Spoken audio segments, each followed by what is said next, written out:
My name is Gaylena Burchett, and I teach second grade at W.R. Castle Elementary in Johnson County. And my grant was to redesign my classroom to make a more comfortable learning space for my students. So for the past 20 years, I have just had traditional seating.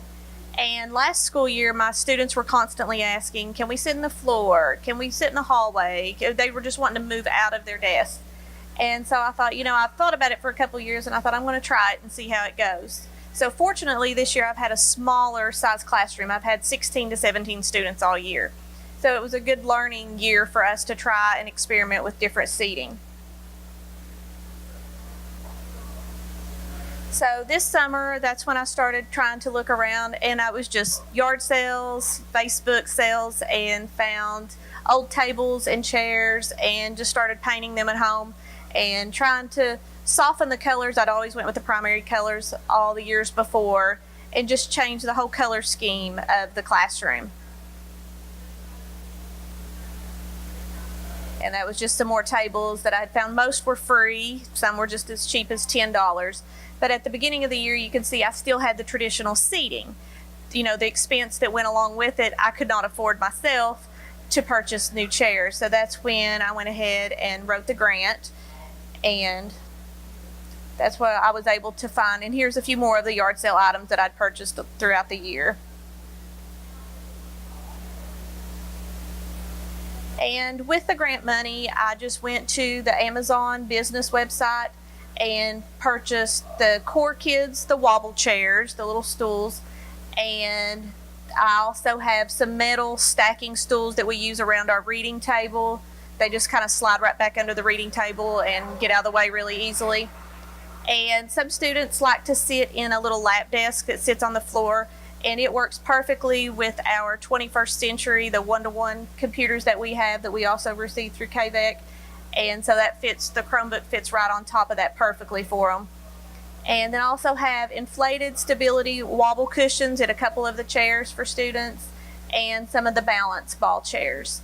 So they have a lot of different options in the classroom to choose from, and that was the hardest thing, was for me to take the structure away from myself and give them choices. They choose their seat every Monday, and that's where they stay throughout the week.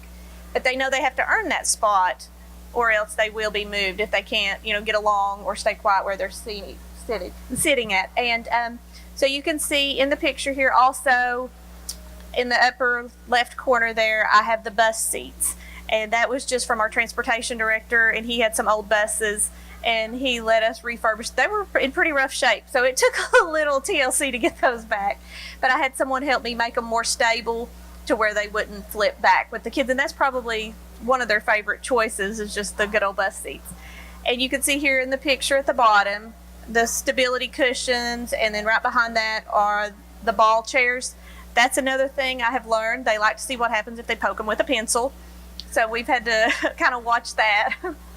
And then back here, let's see. You can see some of the children sitting at those there with their computers. They love the chairs, and it just helps all the students with the ADHD and ADD to help them to be able to focus and have that little bit of movement. So they really enjoy those. And so I had purchased all that with the KVEC money, but back in the summer, before I even applied for the grant, I did the donors choose and didn't hear anything from it, filled out the grant and everything, and I had gotten an email about middle of October, said your grant's getting ready to expire, we're sorry. That night at midnight, someone, right before it expired, decided to fund me. And all you find out is it was a lady from Louisville, and I just got her first name.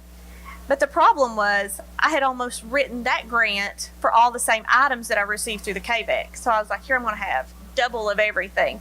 So Donors Choose was nice enough, with a lot of emails and correspondence. They let me change what I was going to. I still had to go towards the flexible seating, but I was able to get a little bit more creative and add some things to like our reading area. So you can see the Big Joe cushion chairs that they're sitting in, like big beanbag chairs, and the girls in the bottom there sitting in the little polka dot bean bags. And there's just all different kinds of choices, so they allowed me to adjust that a little bit, and that was also about another $1,000 that we were able to spend. And I just purchased the rugs like at Walmart just to give them a more comfortable feel, a more homey atmosphere in the classroom. And there's just some more. And the little lap desk is the one that they sit in the floor. I've got it sitting there on top of a table, though, that they love sitting in those and just sitting flat on the floor and putting their Chromebook right on top of that. And those were some of the donor choose items that I added on. And so that's what our classroom basically looks like. I have the little string lights from Amazon, and they like that to dim the lights and to play some music while they have quiet reading time. But overall, the kids absolutely love it. They're more eager to come to school now, and we've had 64 days of perfect attendance in our class this year. And I think just them having control over their learning, they feel like they have more power. It was really hard for me because I was so structured. I very seldom rearranged my desk. They always stayed the same, you know. But just to give them some voice and some control, it's really made a really big difference for a lot of students. And I think, too, it changes their group of friends that they sit with, because they tend to not sit with those same 3 to 4 people each week. And so, like I said, when this PowerPoint, we'd had 60 days of perfect attendance since then. Last week I had 4 out of 5 days perfect attendance. And retention has decreased. I think kids are just more eager to learn, and they're just eager to come to school each day.